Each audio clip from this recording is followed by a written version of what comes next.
Hola, buenas tardes. Os vengo a hablar del libro que yo elegí para realizar mi videoreseña. El título es La palabra compartida y se publicó en 2009, de modo que nos está hablando sobre todos los cambios que surgieron con la LOE. Algo que me gustaría destacar es que el libro está escrito por 4 autores que son 4 profesores de secundaria. Se trata de un libro que se divide en 2 partes. En la primera parte nos habla sobre todo de los principios del enfoque competencial y en la segunda se nos habla más concretamente de las competencias que están relacionadas con la lengua.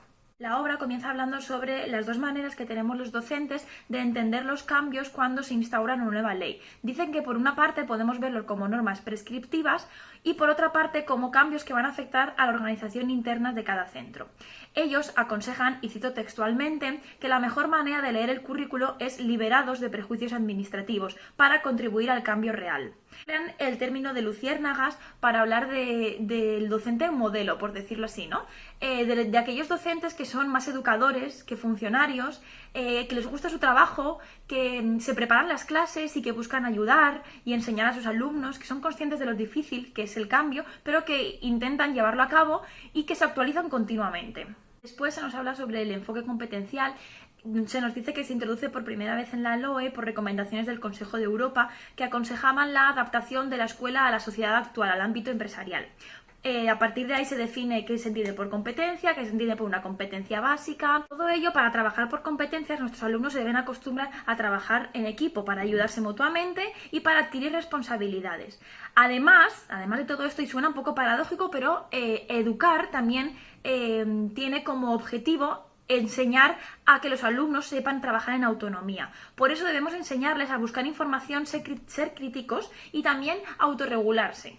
Después de esto se nos mencionan las competencias básicas que contempla la LOE y más tarde se nos habla sobre un punto que consideramos muy interesante porque se nos dice cómo se adquieren y desarrollan estas competencias. Dicen que son transversales, de modo que todas las disciplinas tienen responsabilidad en el desarrollo de estas competencias y también nos habla de lo importante que es el marco pedagógico en el que se desarrollan, es decir, el aula, cómo es el aula.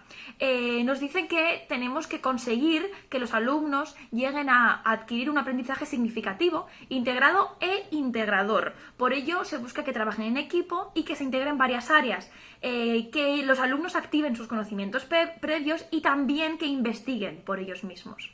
Es decir, se basan en la resolución de un problema planteado que gira en torno a 3 fases. La primera fase sería el planteamiento y la delimitación del problema. La segunda fase sería la planificación y el desarrollo de este proyecto. Y por último, la elaboración de resultados y el contraste de opiniones y materiales. Muy importantes en el momento de la evaluación porque aquí cambia cómo se entendía la evaluación hasta el momento. Hasta el momento solamente era el profesor el encargado de evaluar y normalmente lo hacía al final. El papel del profesor, claro, como es obvio, cambia también. En este caso ya no es el protagonista, él solamente es una guía para los alumnos. La segunda parte se centra más en el desarrollo de las competencias que están relacionadas con la lengua, es decir, en leer, hablar, escribir y reflexionar sobre la propia lengua. Así que esta segunda parte se divide en 4 capítulos. El primer capítulo, se dedica a la competencia oral. Definen la competencia oral como, y leo textualmente, el conjunto de conceptos, destrezas y actitudes que permiten a una persona saber qué decir, no decir y cómo hacerlo en la variedad de situaciones comunicativas que ofrece la vida social. Además se nos habla de un error que es bastante común entre los docentes, que es que normalmente pensamos que la capacidad oral de los alumnos está relacionada con una madurez global, pero esto no es así. La competencia oral se compone por un conjunto de conocimientos, destrezas y actitudes que deben enseñarse. El siguiente capítulo lo dedican a la competencia lectora. Explican que para que un alumno sea competente en lectura debe obtener información, desarrollar una comprensión general del texto que está leyendo, elaborar una interpretación, reflexionar sobre el contenido y la forma del texto y también valorarlo.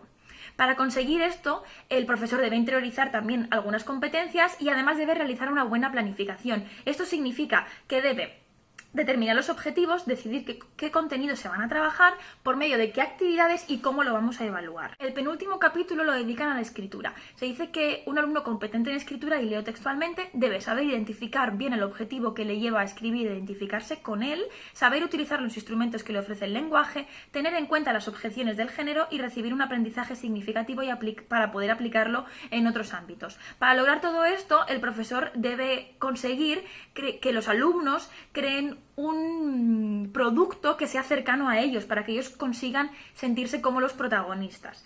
Por último, el último capítulo se dedica a la competencia metalingüística. Se describe como la capacidad de situarnos ante la lengua como un objeto para observarla, analizarla, describirla y reflexionar sobre ella. De manera que consideran, en este libro y en la opinión personal también, que la competencia metalingüística es responsabilidad específica del área de lengua, junto a el desarrollo de la competencia literaria y plurilingüe. Para conseguir que nuestros alumnos realicen esta reflexión de la lengua, el profesor debe despertar en ellos aspectos como la deducción, la indagación, la intuición o la capacidad de interrogarse.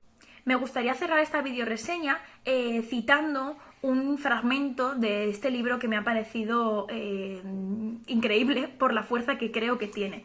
Y dice así: más que convertir a los alumnos y alumnas en botellas que hay que llenar, deberíamos sentirlos como fuegos que hay que encender. Creo que por medio de esta cita lo que nos intenta decir es que no tenemos que concebir a los alumnos como seres vacíos sobre los que nosotros tenemos la responsabilidad, ¿no?, de ir llenándolo y poniendo conocimientos, sino que los tenemos que entender como que ellos también saben cosas. Simplemente tenemos que encenderlos, que motivarlos para que eso suceda. Muchas gracias y espero que os guste mucho.